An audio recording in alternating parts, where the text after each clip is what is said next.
आज खाली राजू का रिश्ता देखते मीना के घर जाती है। मीना के घर वाले राजू का रिश्ता मीना के साथ तय कर लेते हैं। आखिरकार मीना और राजू की शादी हो जाती है। शादी की पहली सुबह, राजू जी उठो ना प्लीज, राजू जी जल्दी से उठो, सुबह होती है। ओए तू कैसे बोल रही है? क्या मतलब आपका? मैं तो वैसे ही बोल रही हूँ जैसे मैं बोलती हूँ। ओए तू तोतली है क्या? तो आपको नहीं पता मैं तोतली हूँ? हाय मेरी किस्मत फूट गई। मैं देख तो लेता तू बोलती कैसे है, मैं तुझे दोस्तों के सामने कैसे लेकर जाऊंगा। अम्मा ने क्या बहू पसंद किया अपने लिए ना, बस तुम्हारे खूबसूरत शक्ल से हो, आवाज देखो तुम। मैंने तो तुम्हारी चू चू सुननी थी और अब देखो मुझे तू तू तू तू तू तू सुनने को मिलेगा। क्या करूं मैं? हाय रे मेरी किस्मत, हाय रे। अम्मा अम्मा क्या हो गया? क्यों शोर डाला हुआ तुम लोगों ने सुबह सुबह? ठीक तो है बहू, क्या हुआ? अम्मा तुझे नहीं पता? राजू जी तो क्या हुआ? तुझे बस पता नहीं क्या बोली जा रहे हैं, ये समझ ही नहीं आ रही तुझे हैं? अरे तुम तोतली हो क्या? तुम्हारे माँ बाप ने बताया क्यों नहीं कि तुम तोतली थी? मैंने कैसे तुम्हारा रिश्ता बेटे से कर दिया? मेरा बेटा चांद जैसा, और तुम देखो जैसा चांद में दाग हो ना वैसे ही हो तुम। बोल तो सकती नहीं है तुम। अब बेटा सारी जिंदगी उसको बर्दाश्त करो सारी जिंदगी से। बापू सोना मोनू मोनू करते रहो बस तुम लोग। अम्मा जी ये क्या हो रही है? मैं इससे शादी कैसे रहूंगा? मैं इसके साथ, मैं तो अपने दोस्तों में भी इसको नहीं लेके जा सकता। मेरे दोस्त तो मेरा मजाक उड़ाएंगे। रातू जी मेरे पास ना इस बात का एक हल है। मैं जब आपके दोस्तों से मिलूंगी ना, मैं उनके सामने चुप रहा करूंगी। अम्मा जी भी मुझे चुप रहने के कहते थे। मैं उनके दोस्तों के सामने भी नहीं बोलती थी, मैं आपके दोस्तों के सामने भी नहीं बोलूंगी। अगले दिन राजू और मीना राजू के दोस्त के घर दावत पर जाते हैं। राजू मीना को रास्ते में समझाता है, तुम वहाँ जाकर कुछ ना बोलना वरना मेरी इज्जत खराब हो जाएगी। मेरा दोस्त मेरे बारे में क्या सोचेगा? तुम अपनी जुबान बंद रखना, और अगर भाभी जी कोई सवाल पूछे भी है तो सारे सवाल के जवाब मैं दे दूंगा, तुम बस चुप रहना।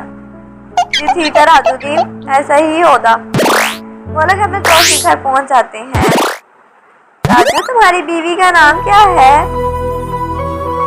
भाभी इसका नाम ना मीना है। अच्छा कितना प्यारा नाम है। अब जो सवाल भाभी उसके दोस्त की बीवी राजू से पूछती वो जवाब देता था। हर मीने के सवाल का जवाब राजू देता था। मैं कब से देख रही हूँ मीना तो कुछ बोल नहीं रही। राजू तुम्हारी बीवी गूंगी है क्या? ये कुछ बोल ही नहीं अब तक आई है। नहीं भाभी ऐसी बात नहीं है, वो बस थोड़ी सी शर्मीली है, गैरों के सामने ना इतनी जल्दी बोलती नहीं है। ये सब राजू की बात का यकीन कर लेते हैं। तो उस घर में एक छोटा सा बच्चा रहता है। वो बच्चा कब से मीना को देख रहा होता है। वो अपने चाबी वाले चूहे को चाबी भरकर मीना के पास भेजता है।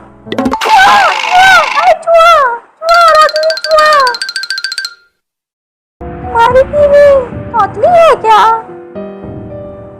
जी भाभी मुझे नहीं पता था कि ये तोतली है। मैंने बस इसकी खूबसूरती देखकर इससे शादी कर ली। अब पता नहीं क्या बनेगा मेरा। बस भाभी मैं क्या करूं? परेशान मत हो, इस बात का भी हल है। तो इतने अच्छे डॉक्टर आ गए हैं, तो मीना किसी अच्छे डॉक्टर से इलाज करवाओ, मीना जल्दी ठीक हो जाएगी। ये अपने से इतना बोलने लगेगी फिर तुम इसकी कोयल जैसी आवाज सुन सकोगे। सच में भाभी क्या इसका इलाज हो सकता है? हाँ वो पुराने दरख्त है, उसके पास ना एक डॉक्टर रहता है, उसके पास ना इस बीमारी का इलाज है। तुम्हारी बीवी जल्दी ठीक हो जाएगी। अच्छा भाभी आपका बहुत बहुत शुक्रिया। मैं कल ही इसको डॉक्टर के पास लेके जाऊंगा, फिर मेरी बीवी भी कोयल की तरह बोलेगी, है ना मीना? अगले दिन राजू मीना को डॉक्टर के पास लेकर जाता है। मीना का इलाज होता है और मीना कुछ ही दिन में बिल्कुल सही बोलने लगती है। यार कितना सही बोल रही हो राजू जी, मुझे तो बहुत खुशी हो रही है राजू जी, आपके एहसान मंद हूँ।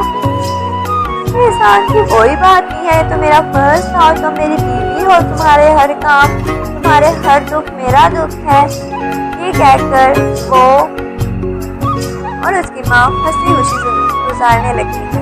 प्यारे बच्चों, अगर आपको कहानी अच्छी लगी है तो मेरे चैनल को सब्सक्राइब करें, वीडियो को लाइक करें, बेल आइकन पर क्लिक करें और वीडियो को शेयर करना मत भूलिएगा। अल्लाह हाफ़िज़।